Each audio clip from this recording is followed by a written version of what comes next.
Après avoir animé le meilleur pâtissier et Télématin, l'animatrice Julia Vignali est désormais la grande prêtresse d'affaires conclues. L'occasion pour les fidèles d'en savoir plus sur celle qui porte sur son bras un tatouage venu apaiser un traumatisme d'enfance. Julia Vignali est désormais la patronne des après-midi de France 2. La ravissante brune au sourire ravageur a délaissé la trop matinale Télématin pour fréquenter, à l'heure du thé, les salles de vente en compagnie de commissaires-priseurs, au risque de les assommer, et d'antiquaires désormais connus du grand public. Les anonymes font aussi partie intégrante de l'expérience. Que serait en effet affaire conclue sans ces anonymes venus pour vérifier si, par le plus grand des hasards, le guéridon légué par tante Georgette ne serait pas un Majorelle ou si le miroir hérité de tonton Pierre n'est pas un Line Vautrin.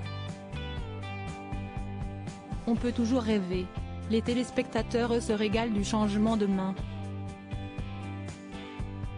Les fidèles qui pleurent encore Sophie d'avant peuvent toujours la retrouver sur Europe 1 et le samedi dans Sophie et les copains, mais il faut bien l'avouer, la compagne de Cadmerade a rapidement su trouver sa place, au point que le 8 septembre dernier, elle a établi non pas un, mais 2 records d'audience de l'émission. Difficile à imaginer, mais derrière le sourire radieux de Julia Vignali se cache pourtant une immense blessure d'enfance. De celle qui laisse des traces et pas que dans la mémoire.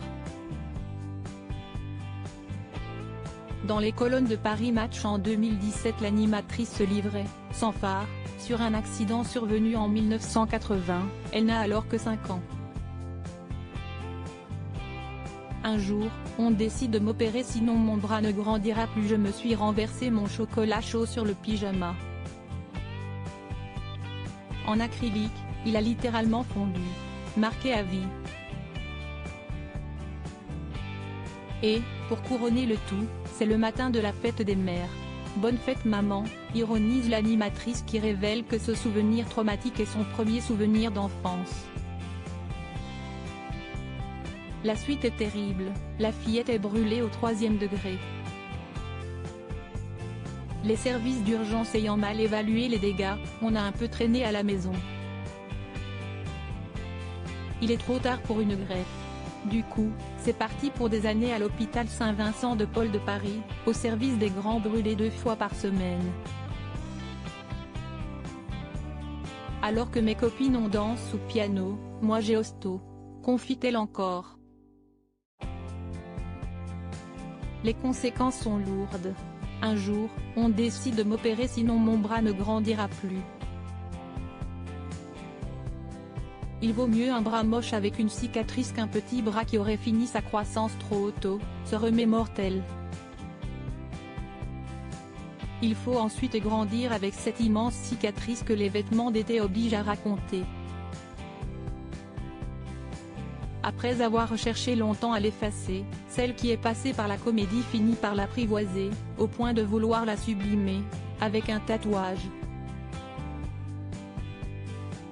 Ce sera un cerisier en fleurs.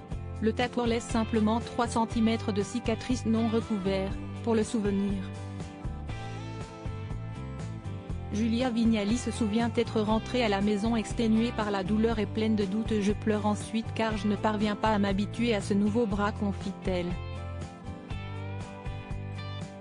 Ce sont les mots de son fils, Luigi, 5 ans à l'époque, qui vont tout éclairer d'une nouvelle lumière. C'est bien plus joli qu'avant, tu as bien fait maman. Grâce à lui, tout s'envole, la douleur et les regrets. J'ai recouvré 35 ans de ma vie, je ne les ai pas effacés, conclut-elle. Le cerisier, symbole de renouveau, a tenu ses promesses.